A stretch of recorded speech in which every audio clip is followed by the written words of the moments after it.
A lot of folks don't know the truth of the matter. I think people will be surprised. What is the truth? I'm here to hear it. So the truth is that I was framed. You're Sure. telling me right now that you were framed. You did not Right. murder Jeff Garman. No, I did not.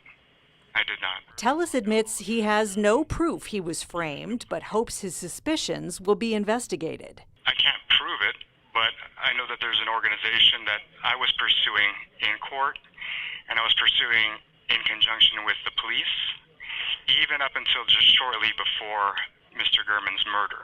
What about the surveillance video purporting to be you? Police say it's you in that landscaper's getup at Garman's house. That is not me. He claims the physical evidence police found while serving a search warrant at his home was planted. I don't know when that was planted, but those, again, as far as I know, I don't know when it might have been, but those are not my items. This marks the first time Tellis has spoken to 13 Investigates in detail about the crime. We asked him, why now? I felt that, I needed to speak now because it's horrible what's being said about me.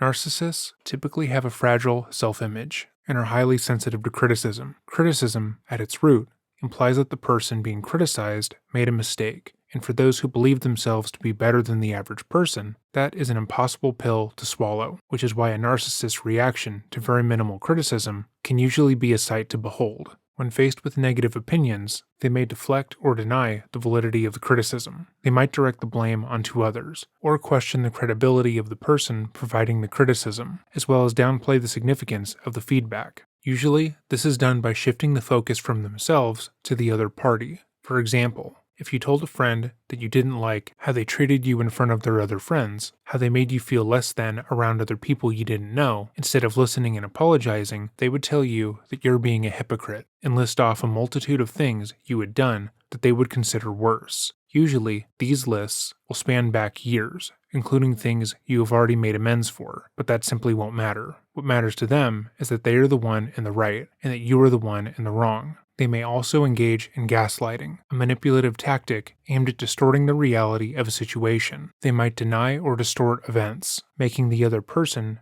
doubt their own perceptions and memories. Another defense mechanism used by narcissists is projection. They project their negative qualities, behaviors, or emotions onto others, attributing them to the person who criticizes them. By doing so, they deflect attention away from themselves and create a sense of superiority. Narcissists often portray themselves as victims, even in situations where they are at fault. They may exaggerate their own suffering, shift attention to their own struggles, or use sympathy-seeking tactics to avoid accountability. By positioning themselves as victims, they elicit sympathy and empathy while deflecting blame. When faced with accountability or negative consequences, narcissists may employ tactics to avoid the situation altogether. They might withdraw, ignore the issue, or create distractions to shift focus away from their actions. By avoiding responsibility, they protect their self-image and evade potential negative outcomes. On February 7th, 2023, we uploaded a video reviewing the case of Jeff Garman, a beloved Las Vegas reporter who dedicated his life to his job and was seemingly killed for that very reason. While working on that video and becoming closely acquainted with the details of the case, I realized that in the coming months, I would likely have to make follow-up content, as the accused in the case would likely make the mistake of continuing to speak out about the case details, as well as take press interviews, and ultimately take the stand in his own defense. What I couldn't have possibly known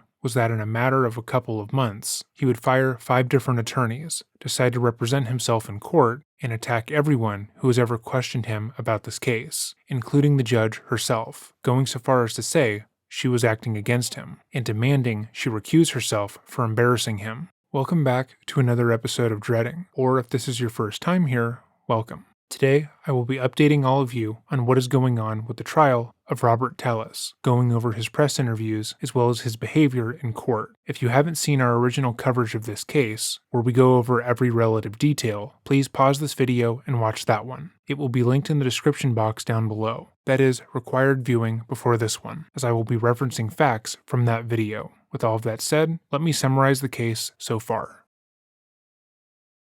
Jeff Gehrman had worked as a journalist in Las Vegas, Nevada for decades, covering mostly organized crime, politics, and government news. He was well established in the area, with many of his contemporaries looking up to him for his rigid code of ethics, and thoroughly enjoyed his job. He had made a name for himself mostly by covering true crime stories in the area, relating to Las Vegas's notorious mafia ties. In 2001, he wrote the true crime novel Murder in Sin City, The Death of a Las Vegas Casino Boss, and served as the writer and host for the podcast Mobbed Up, The Fight for Las Vegas. He would often joke that his stories would get him put on someone's hit list, but, strangely, it wasn't his reporting on the mafia that would result in his death. Instead, it was his reporting on what was going on in the Clark County Public Administrator's Office. On May 16, 2022, Jeff released his first article talking about the tumultuous goings-on in the office of Robert Tellis. According to a number of people who worked in the office for years, Tellis had created a hostile work environment. The half-dozen employees who were interviewed for Gehrman's first article stated that they had suffered emotional stress, which in some cases impaired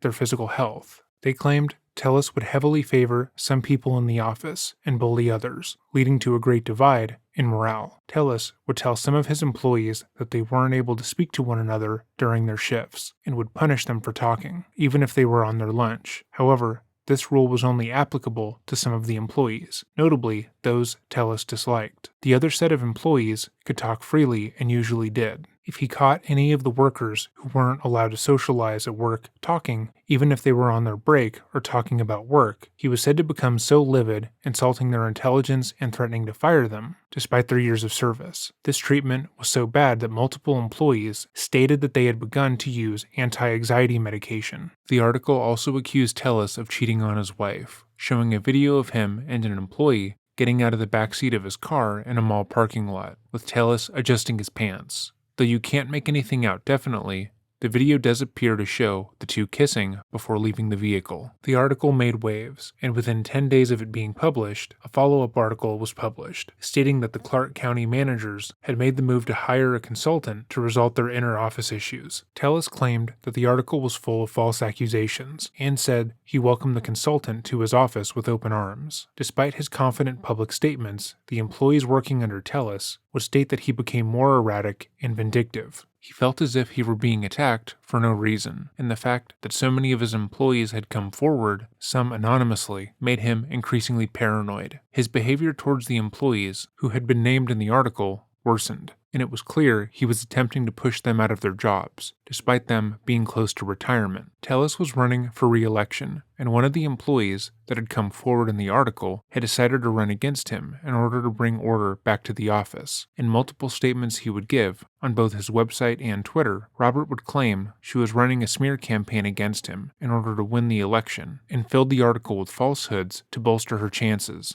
He also accused Jeff Gehrman of being duplicitous and making veiled threats against him when he asked him for comments for his articles.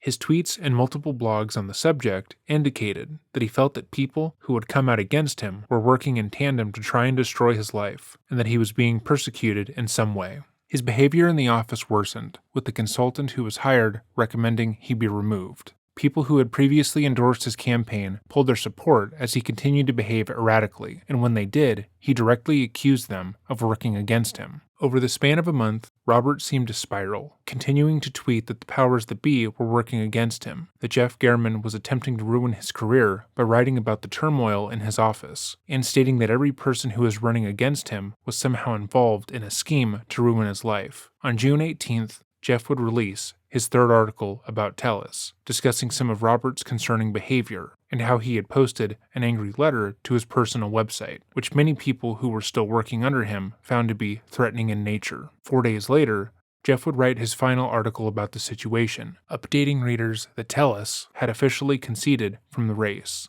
Despite what Tellis would go on to claim, Jeff simply continued to write about Tellis simply because he was an elected official and the story had continued to develop past his initial coverage. He held no ill will toward the man, but was simply doing his job as a journalist. But Tellis felt differently. He characterized Gehrman as obsessed, actively trying to destroy not just his career, but him as a man. He believed that Gehrman was bitter, jealous of everything he had managed to accomplish, and said so repeatedly. Those around Tellis during this time described him as obsessed, paranoid, and delusional, believing that everyone was working against him. He blamed Jeff for ruining his life, and believed that Jeff was the ultimate antagonist of his life. On September 2nd, 2022, at 7:30 a.m., Tellis received an email alerting him to the fact that Gehrman had filed a public records request and would be given access to his work emails, meaning that his affair would be confirmed and published in Jeff's next article. It also meant that he could no longer deny other claims that had been made against him in Jeff's articles.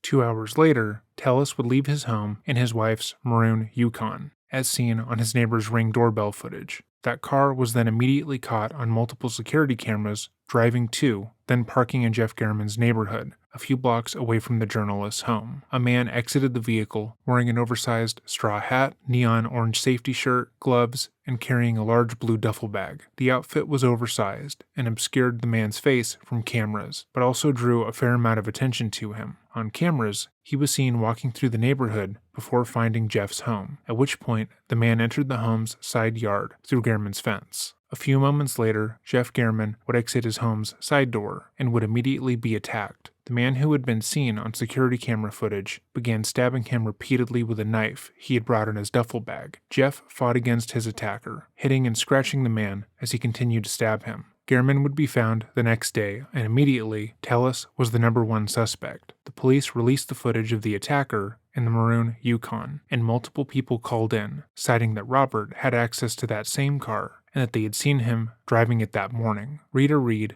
contacted the police and informed them that the day before Gehrman had been killed, Tellis had sent her a vaguely threatening text, saying that she would pay for her actions against him and God would punish her. They executed a search warrant on his home, where they found the clothes he had worn during the attack that had also been cut up, but not disposed of. These items were also covered in Gehrman's blood. They also ran Tellis's DNA against the DNA found under Gehrman's fingernails, and found that it was a match. The overwhelming evidence pointed at Robert Tellis being the only one who could have killed Jeff, but Robert was not going to go quietly. When the police went to arrest Tellis, he locked himself in his home, refusing to come out, leading to an hours-long standoff, in which Tellis threatened to kill himself. When he was eventually detained, he had superficial wounds, indicating a half-hearted attempt on his life, and he was subsequently taken to a hospital.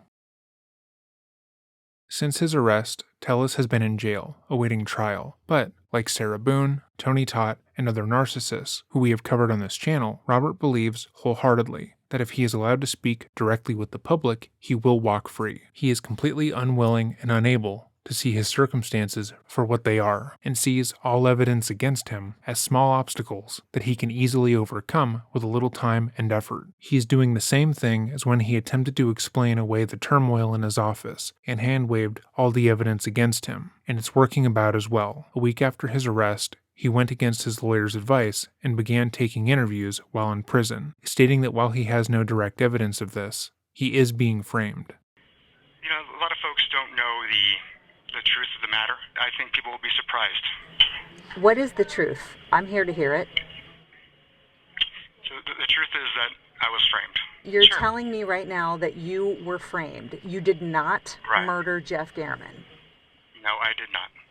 I did not. Tellis admits he has no proof he was framed, but hopes his suspicions will be investigated. I can't prove it, but I know that there's an organization that I was pursuing in court, and I was pursuing in conjunction with the police, even up until just shortly before Mr. Gehrman's murder. What about the surveillance video purporting to be you? Police say it's you in that landscaper's getup at Gehrman's house.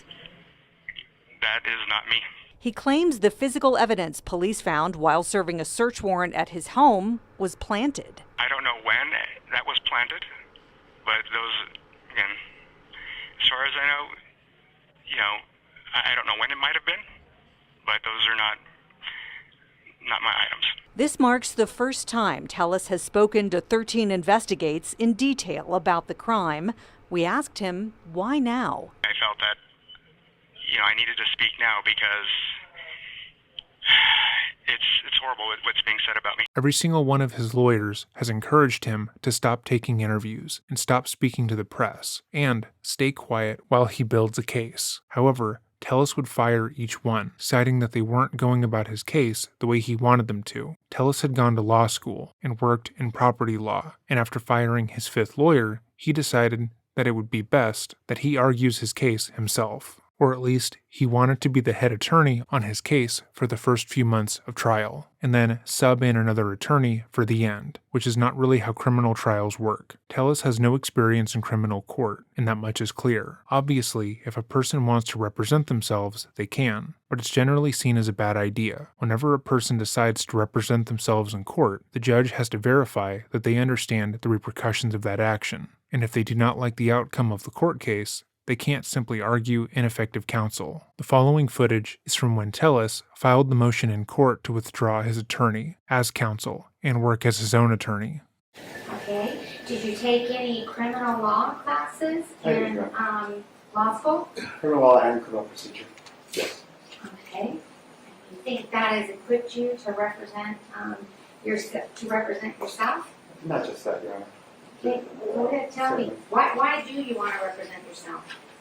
Again, there are a few different concerns, to be frank. I want to make sure that, number one, because we unfortunately couldn't see it on one of the trials, should be me and Mr. Sheets. And Mr. Sheets, great attorney, really good man. Yes, he is. But that's why it's kind of surprising you would put yourself in this position.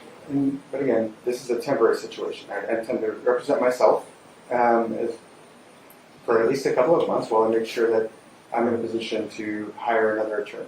Because again, okay, no, we're not playing games. Okay, so Mr. Tellis, we're not playing games. To be clear, Tellis routinely switching lawyers has caused a number of issues in his case, the most obvious being the fact that the trial date continues to be pushed further and further back. Whenever he fires a lawyer, he loses all of the work they have done on the case, and a new lawyer has to play catch-up, going over all the discovery, all the evidence for and against Tellis, and formulating an argument as to why he is innocent. Every time he fires a lawyer, he adds months to the potential trial date, and he is aware of this. You're not going to represent yourself for a couple months and then hire someone else.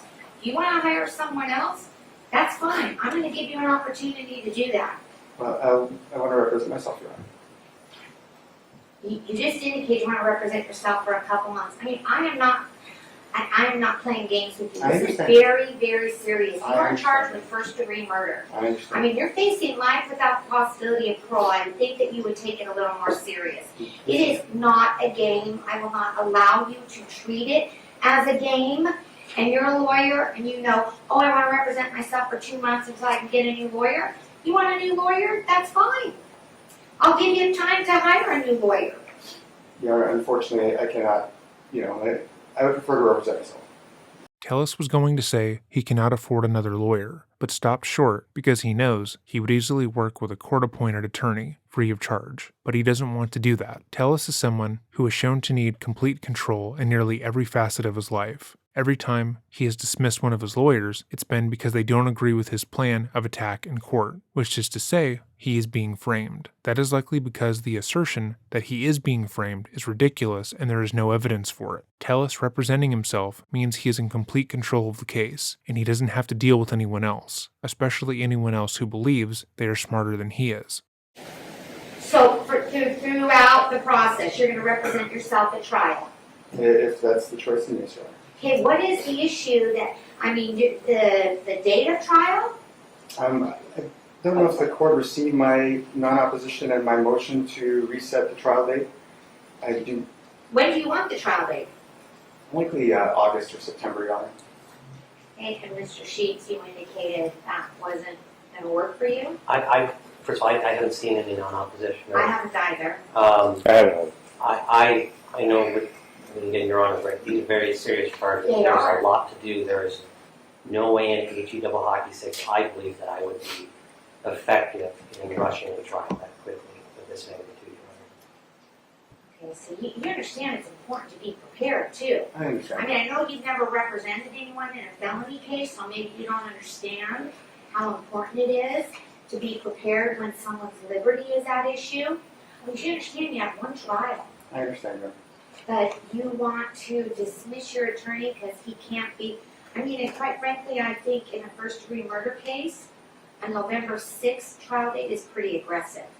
Well, I appreciate the concern, Your Honor, but I do want to go ahead and continue forward. Okay, and you want to represent yourself. Yes, Your Honor. Okay, you understand you do have the right to be represented by counsel. I do, Your Honor. And you understand you have the right to be represented by counsel at all critical stages. I do, Your Honor. And you understand that it's almost always more wise to be represented by counsel, I do, Your Honor. especially when you're being charged with first-degree murder and facing life without the possibility of parole. Yes, Your Honor. Right? Yes. And you understand that criminal law is a complex area where experience and professional training is both required and desirable. Yes, Your Honor. And you understand you don't have that. I mean, you have legal training, but you don't have the legal, nowhere near what Mr. Sheets has or Mr. Hantner from the state. I appreciate the concern, Your Honor. Okay, Robert doesn't actually appreciate the concern, but more on that in a bit. The judge isn't actually concerned for Robert in this moment. Rather, she is making sure that his decision to represent himself doesn't fall back on the court. If she were simply to agree to the motion and allow Tellis to act as his own attorney in this case with no pushback, she wouldn't be doing her job. Her main goal is to make sure that justice is seen in this case. And that means making sure Tellis is able to put forth the best argument he can, and is represented by someone who can actually work as a defense attorney. I'm not here to give you concern. I'm here to ask questions and you're here to answer them, okay? So you understand that criminal law is a very complex area of law and you do not, based on what you're telling me, have the legal training or experience in that area. I think it's a compound question. I'd say that, yes, I understand the concern, and I don't know that, I won't be You effective think it's representing myself. compound, answer the first one, then the second one. So then yes and no. Okay, so you don't have the experience. You've told me you've represented misdemeanors, you've never represented anyone in a felony. How do you think you're going to prepare yourself to be ready to go to trial? That's trial strategy, Your Honor. Okay, you're in custody, so you understand that you don't have available to you a law library, the ability to research whatever you want, file motions. You understand, I guess you can file motions, but you do not have like what Mr. Sheets has. I understand, Your Honor. Okay. Do you understand that criminal law is a complex area? I do. Even though you really never practiced in a felony courtroom, right? That's correct, Your Honor. Okay. And you understand that the attorneys from the state of Nevada, they're some of their most experienced attorneys on this case, Yes, Your Honor. with multiple years of practice, and all they do is prosecute Category A felonies. Do you understand that? I do, Your Honor. You understand you would be up against that, Yes, Your Honor. and you understand that the court can't help you. Yes, Your Honor. That you would be, on your own because you decided to represent yourself. I understand that. Okay. Do you know what the state has to prove do you know what they have to prove at the time of trial? Guilt beyond reasonable doubt. What elements do they have to prove? Do you know? In this particular case, Yeah, in your case. it was obviously motive and, beyond reasonable doubt that Okay, so I you admit it. don't know the elements that the state has to prove. So, specifically, statutory elements, no, I couldn't tell you right this moment. As already discussed, Robert has a lot in common with other narcissists we have covered on this channel, meaning this line of questioning, where he is being questioned in front of the public, would be seen as incredibly emasculating to him. He holds himself in extremely high regard. He was the county administrator, who was planning on becoming the mayor, and then becoming the governor. He is, in his own opinion, the smartest person in every room, so being questioned at all is viewed as an insult. The very concept that someone is questioning his intelligence is offensive to him. His being unable to answer her question and properly explain what the prosecution has to prove in this case is not a simple fumble on his part, as it likely would be for anyone else. This is insulting, it's offensive, and the very implication that he doesn't know what he's talking about is going to lead to disaster. Okay, so you understand that's concerning because even though you're a lawyer, you don't even know what the state has to prove. I will have ample time to make sure that I'm ready, Your Honor. Okay? But you do not know the elements of the crime. Right this moment, no, but again, as far as with respect to whether or not I've got capacity to represent myself, that isn't really a factor at this moment. as far as I know. I'll make that determination. Okay, yeah. Okay, and you understand that you are facing, I mean, this first-degree murder is the most serious offense the state can charge you with. Yes, sir. You understand you're facing 3 possible penalties. Yes, sir. Do you know what they are? Certainly, obviously, life in prison without parole. Okay. Also, of course, I believe there's an enhancement as well. Do you know what the sentencing range is for the enhancement? I want to say, I believe, 8 to 20, but I have to take a look. It's a 1 to 20 and 8 to 20 would be the maximum. Okay. Okay, so do you know the other 2 penalties that you would be facing if convicted of first degree? Beyond the your charge no. Okay, so you understand it's life without, life with after 20 years, or a term of years, 50 years, with eligibility for parole beginning after minimum 20 years has been served? Very good, Your Honor. So you don't know that either. And I then hear you understand that the court has to impose a consecutive term for the enhancement, I understand that. okay? And who, if you're convicted of first degree murder, who determines the sentence? That would be your honor. Well, not unless you waive the penalty hearing. So I'm just trying to point out that you really don't know much about the charge against you, and you can still represent yourself if you think that's wise, but I'm just pointing out to you, you don't know very much about what you're coming up against. I understand. In the state of Nevada, if a first degree murder conviction is returned, the jury hears further evidence, and then the jury can determine. You can waive your right to a penalty hearing as well and allow the court. But again, you didn't know that, did you? I did know But that. Mr. Again, Sheets knows that. in jury trials, if you understand that the charge or the sentence is imposed by the jury. Excuse me. Yes. In what? In a jury trial, if the verdict comes back guilty, then it's incumbent upon the jury to. That's not true. Okay. Only in a first degree murder conviction. Okay. Only in a first degree murder conviction. So in other words, if the jury came back with a second degree or manslaughter or any other thing less than first degree, then it would not go to the jury. Do you understand that? Yes, sir. Okay, have you ever done a jury trial, civil or criminal? Yes, sir. Several. Okay, how many? I'd say about half a dozen as well. So 6? Mhm. Is that a yes? Yes, sir. Were they civil or criminal? So, family as well. Okay, and what courthouse, what jurisdiction, what were they about?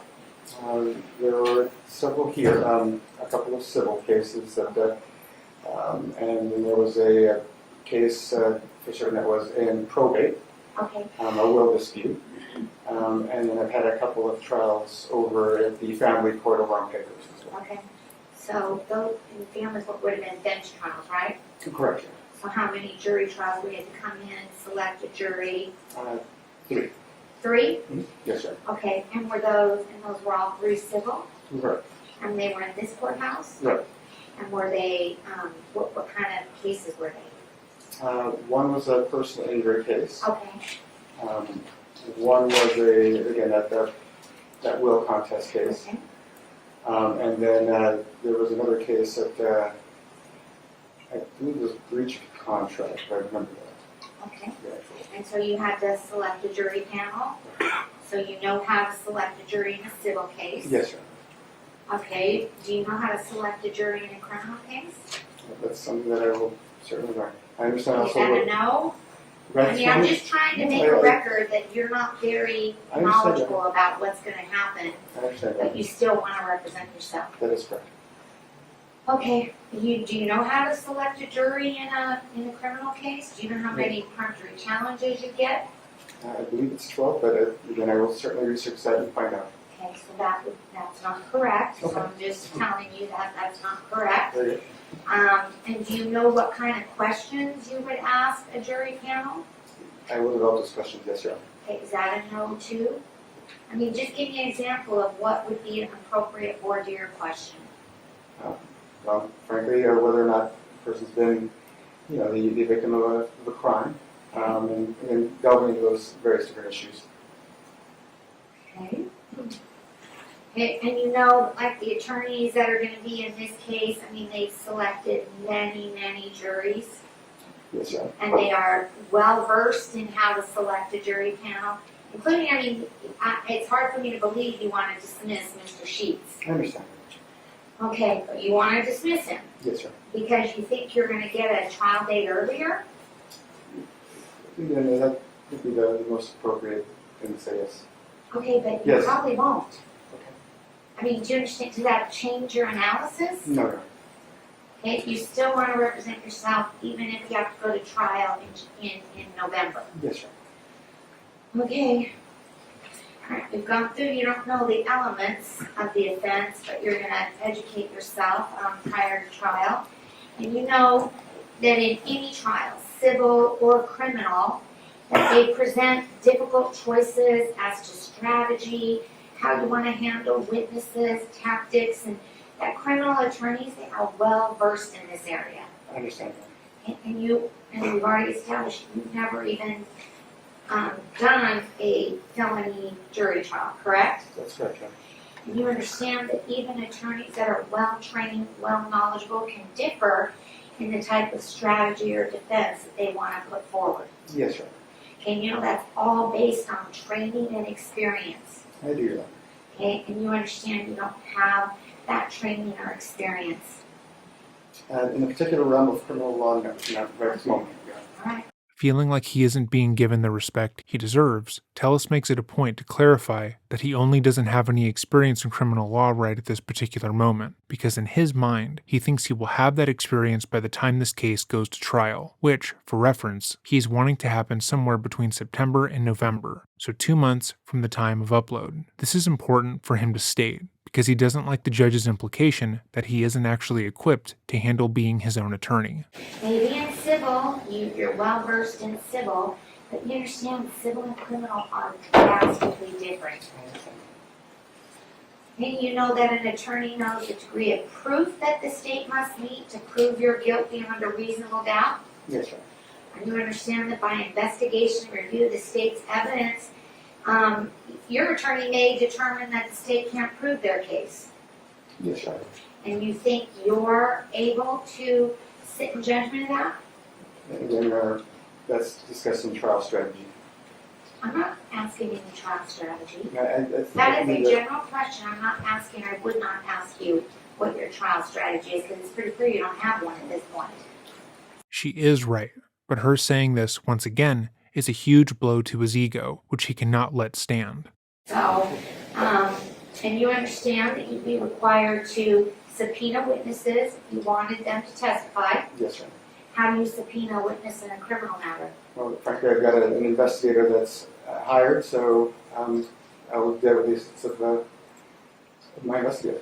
Is it your No, investigator? it is not his investigator. My investigator stopped working at institute. Okay, Yes, but you've hired an investigator? yes, sir. Who is it? Well, and that's part of the housekeeping issues. I don't know if you want to finish the Friday canvas first. Who is the investigator? Bill Faulkner? Okay. All right, and Mr. Faulkner knows you want to dismiss? Yes, sir. Okay. All right, and, so, do you know how to subpoena witness? You're just gonna rely on your investigator? Obviously, you issue a subpoena, you specify the time and the place for the, now if we're talking about depositions, the time and the place for that, if we, Okay, we But don't no do depositions? depositions in criminal Well, then, of matters course, unless obviously- it's a very, specific reason, like a witness is about to pass away or something like that. I mean, so you see the difference? Like in civil, we do depositions till the cows come home. You know, that's part of civil procedure, but it's not in criminal procedure. very good. Do you understand that? I do that. Okay, are you familiar with the rules of criminal procedure? Some, but not. Okay, which ones are you familiar with? Well, to go over all the rules would be pretty tricky, but obviously, again, it's a resource that's available as well, right? Okay, is it? Is it available to you? Yes, sir. And have you availed yourself of the rules of criminal procedure? I shall. Okay, because you understand that, you know, if you were practicing in this area, like in civil, you have the rules of civil procedure pretty much memorized, right? Not that Because much, you can't be looking up the rules all day. I mean, you have to know generally what the rules are so that you can practice in that area, I understand that. right? That is correct. Okay, and you know we have some new rules of criminal procedure that came out recently. I didn't, but I'll be sure to put those up there. Okay. And do you know how to disqualify a juror during jury selection? Again, something that I'll be sure to make sure that I'm up on. Okay, so you understand you would be required to do the voir dire and ask the court any, if you want to disqualify a juror, but you're telling me you don't know how to do that. How did you disqualify a juror in civil if you did that? Obviously it was either by way of, and really frankly, we just used peremptory challenges. We didn't disqualify on the basis of any cause. Okay, I understand in criminal you can disqualify based on cause. Yes. You can in civil as well. And you understand attorneys are trained in jury selection on how specific jurors answer questions, their body language, and you don't have that experience, I understand that. okay? And so you don't have that experience, is that correct? If you're talking about the level of experience of maybe a trial consultant, no. No, I'm talking about a trial attorney, like these attorneys in here. They have a lot of experience Sure. with jurors and selecting a jury panel and the way people answer questions, their body language, how they act, whether they give inconsistent answers or not. I mean, because cases can be won or lost in jury selection, right? Right. So you agree jury selection is pretty important, right? Yes, good. Okay, but you're not really familiar about how to do it. I didn't say that. I In understand. a criminal case, I have no doubt that you would be well versed in a civil case. That's been established. Not in a criminal case. I understand. And you understand that it's you're the person that's on trial. Yes, right. You know that a lot of times when it comes to ourselves, we are not very objective about ourselves, which is why it's always unwise to represent yourself in any matter, let alone a first-degree murder case. I understand that. Okay, I understand that you understand the English language. Okay, so I need to know, when my questions call for a yes or no, I would ask you to answer accordingly. Okay. Because I do understand that you understand the English language. Okay? Do you know the consequences if you decide to testify on your own behalf? Yes, right. Tell me what they are. Certainly anything I say can and will be used against me, just as, any other setting. And obviously in front of a jury, that's even more so.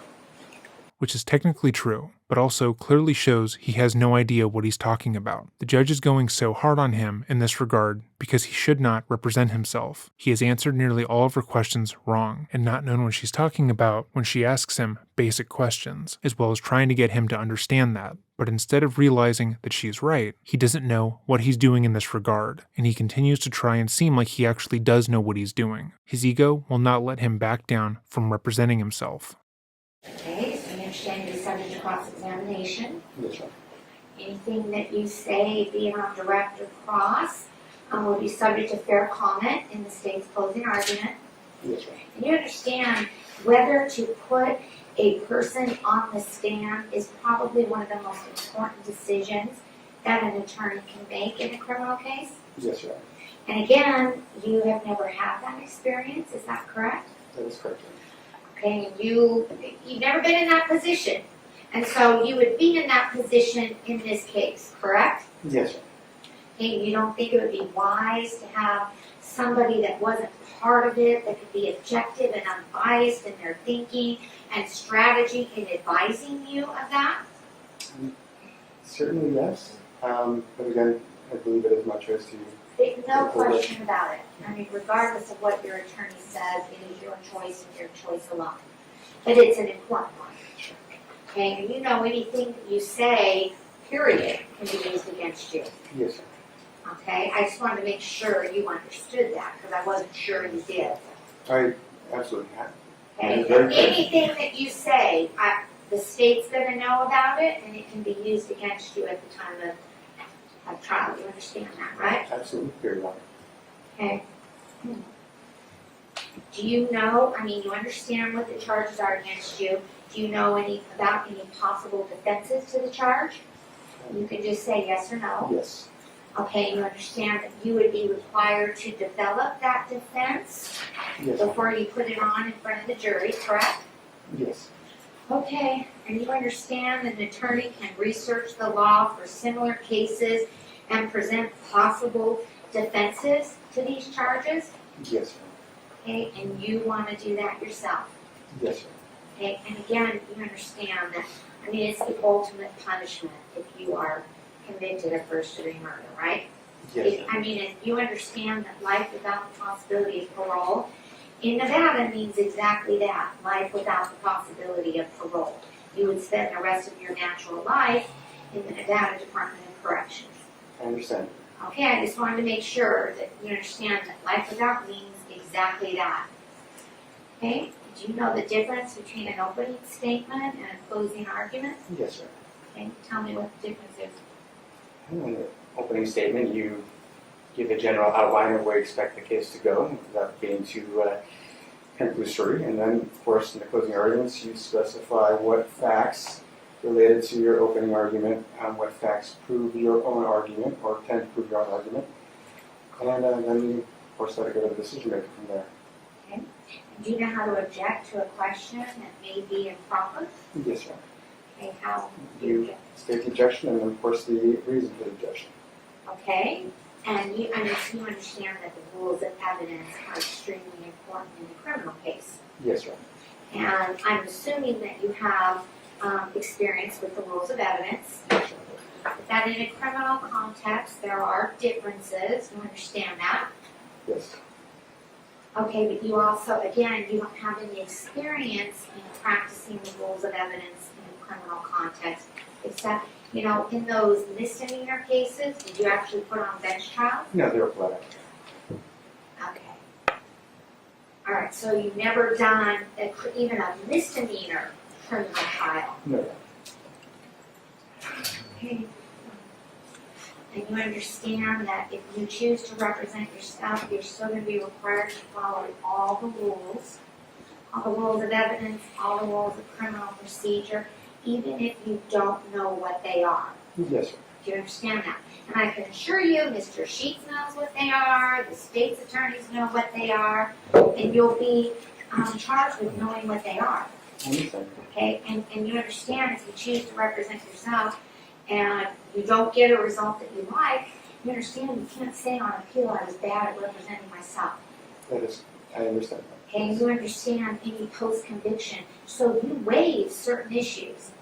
You waive ineffective assistance of counsel because you can't argue that you were ineffective in representing yourself. Okay? Yes. And you understand that you can't argue on direct appeal, you know, I do a very good job representing myself. I understand. Okay, because I don't think anyone ever does a good job representing themselves. It's always better to have someone that's objective and unbiased that can give you the appropriate advice. I mean, and I know you're a lawyer and you think you can represent yourself, but I don't think it's ever a good idea to represent yourself. I don't think it's a good idea to represent yourself in a misdemeanor case, let alone one where the consequences could be as severe as restricting your liberty for the rest of your life. Okay? I just want to make sure you understand that. I do that. Okay? And you understand that once you decide on self-representation, you don't get to change your mind in the middle of the proceedings and request an attorney. Yes, sir. Because I think I made it pretty clear we're not playing games here. Right. And that even if you represent yourself, you're probably not going to get that trial date moved up. Okay. Okay, because again, I really think that November date was an aggressive trial date. So, I mean, we're already in almost March. You know, I mean, it might seem like a long way away to you, but getting prepared for a trial of this magnitude, that's a very short period of time. Understand. Okay.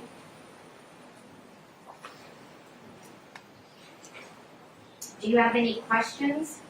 No, again, I do have certain housekeeping matters for after, but no. Okay, and again, I think it's always unwise for someone to represent themselves. I think this is a complex case. I think it's unwise, but you've thought about it, is that correct? That is correct, John. And you're doing this freely and voluntarily? Yes, John. You're not being coerced by anyone? No. Okay, you understand I'm gonna hold you to the same level I would attorneys that practice in this area, and that is a very high standard. Yes, John. And you understand that you may not even get the things that you want to get by dismissing Mr. Sheets at an earlier trial date. Do you understand that? I understand, John. Do you have any questions before I make a determination? No, John. Is the state satisfied with the canvas? Yes, Your Honor.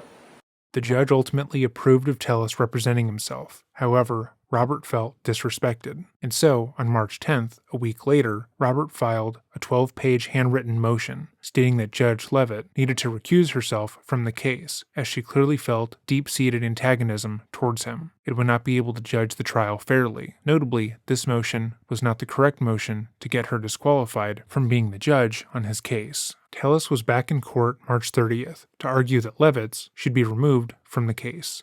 Justice, come get the rights enforced that they've got. And that shouldn't matter who that person is.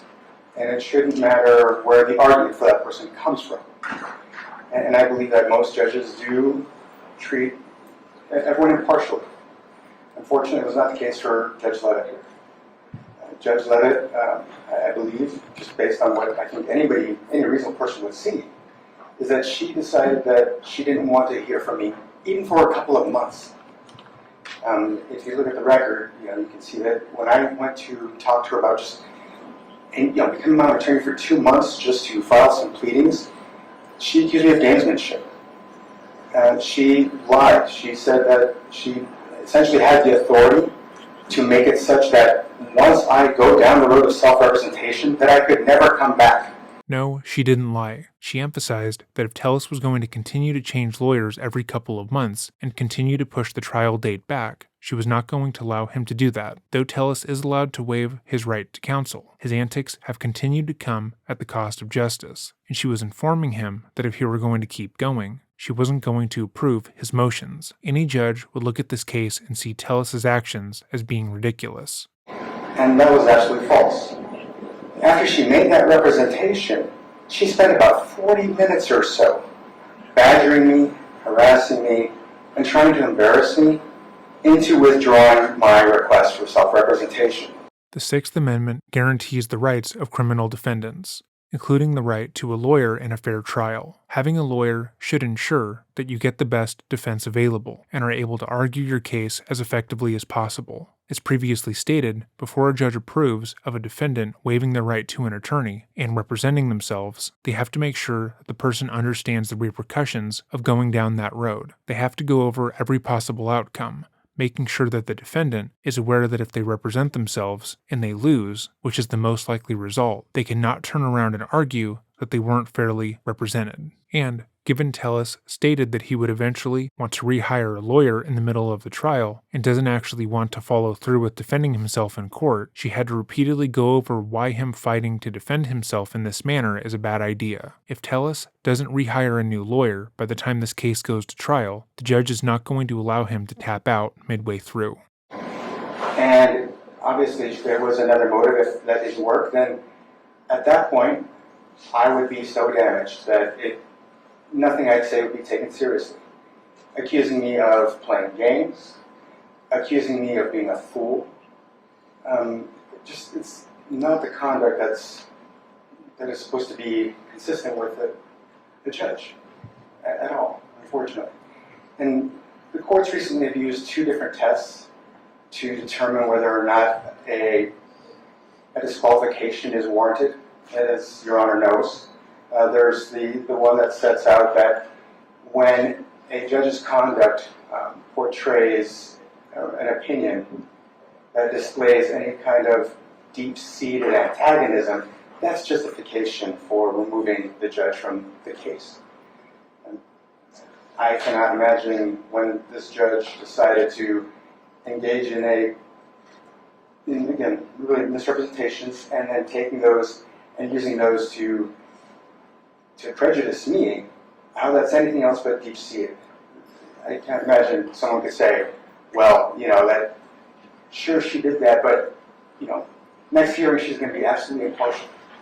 This statement can tell us a lot about Robert, and a lot about why he is so delusional and paranoid. The judge has to make sure that he was aware of the consequences of his actions. That meant repeating that he would be better off having a lawyer represent him, and telling him that if he were to go down this path, he would likely lose his case. These are all fair and honest assessments, and are in no way prejudiced against him. Any judge or lawyer would say as much. But because the implication of that is that Robert isn't making a smart decision, he describes Judge Lovitz as having a deep-seated anger and prejudice against him, implying that she is somehow corrupt. And that is just from one instance of her telling him that he was making an objectively bad legal decision. Now, let's look at the case. Jeff Gehrman wrote multiple articles on Tellis's actions for his job. He initially wrote about an elected official's objectionable actions within the workplace, which he was provided evidence of, and he wrote follow-up stories whenever Tellis or the county would publicly respond, as was his job to do. But to Tellis, Gehrman was a sick, obsessed, vindictive man who wanted him out of office, even though what he was reporting on was accurate. And Tellis was sleeping with an employee, creating a hostile work environment, and actively trying to push half a dozen employees to quit. Tellis couldn't see that. In his mind, all of his actions were justified, and it was his employees, the city, and Gehrman himself who were all working against him to try and ruin him. That's a tough pill to swallow right there. And then, of course, there's the other test that's been recently used.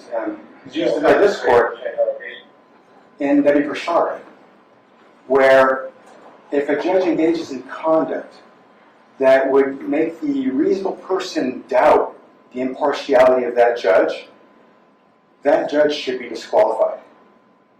In Debbie Prashad, the judge in question had praised one of the attorneys for one of the sides. And this court found that reason to have that judge disqualified.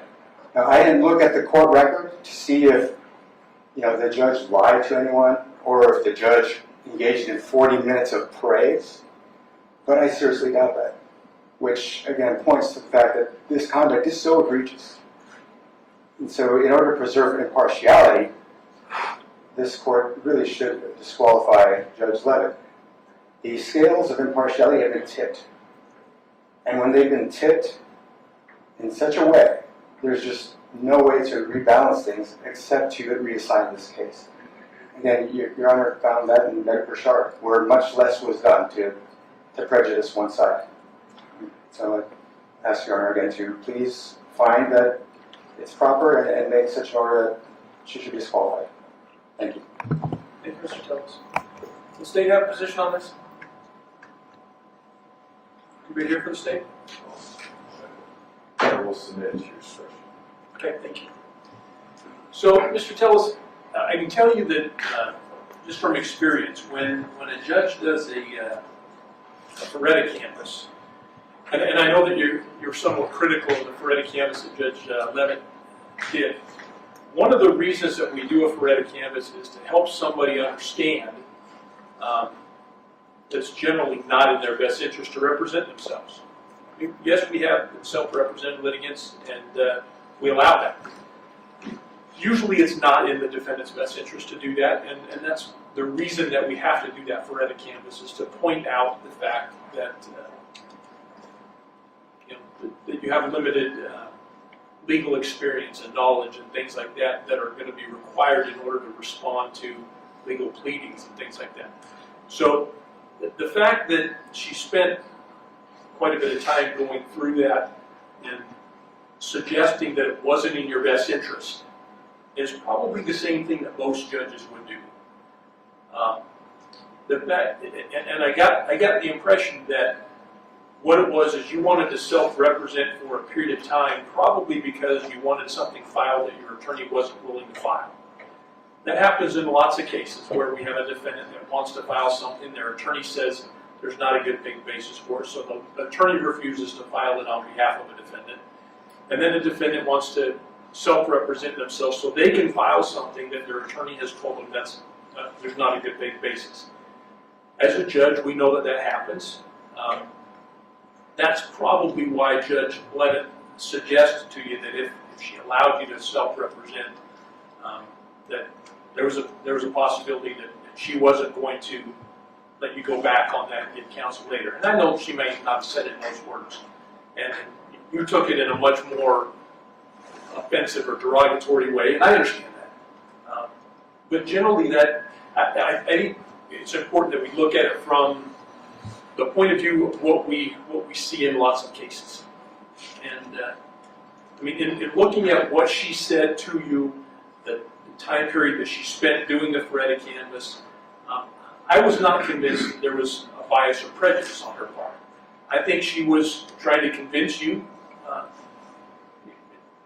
We can't give legal advice to people, but I think by the questions that she asked and the statements that she made, I think she was probably suggesting to you that it wasn't in your best interest to represent yourself. And it's generally not in the defendant's best interest to represent themselves in a serious criminal case. And I know she made comments about, this is not a game. And it's not a game. I mean, when somebody's liberty interests are at stake, it's very serious, and it's generally in the defendant's best interest to be represented by counsel. That's why we have that constitutional requirement. I wish that the camera would solely focus on Tellus during this, because his reaction to him not being directly supported would be interesting to see. In looking at the law that I have to look at in making a decision on a motion for disqualification, I know this was titled a motion for recusal. Motion for recusal really is a motion asking a judge to recuse. I think both you and Judge Levitt treated it as a motion for disqualification under NRS 1.235, and that's how I treated it as well, as a motion for disqualification. If I look at the law that applies to that, you did cite some of the appropriate law, talking about deep-seated favoritism, the language. I thought I highlighted it on here now. I'm not finding the highlights. So, deep-seated favoritism or antagonism that would make fair judgment impossible. Based on what I saw in the record, I cannot find that there's a deep-seated favoritism or antagonism that would make fair judgment impossible for Judge Levitt.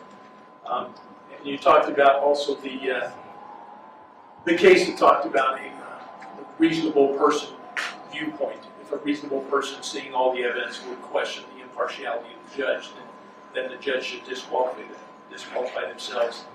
I think the things that I've seen in the record, I can conclude that a reasonable person would not find that there was a finding of bias or prejudice on the part of Judge Levitt. So, based on all of those findings, I'm going to deny the motion. We're going to keep Judge Levitt on the case. She is one of our premier judges, and she's been doing criminal cases for a long, long time. She knows what she's doing. And, I think that a lot of the statements that she made and the way that she handled the Feretta canvas is probably the same way most of our criminal judges would have handled the Feretta canvas. So I know that that's not what you're looking for, but that'll be my final.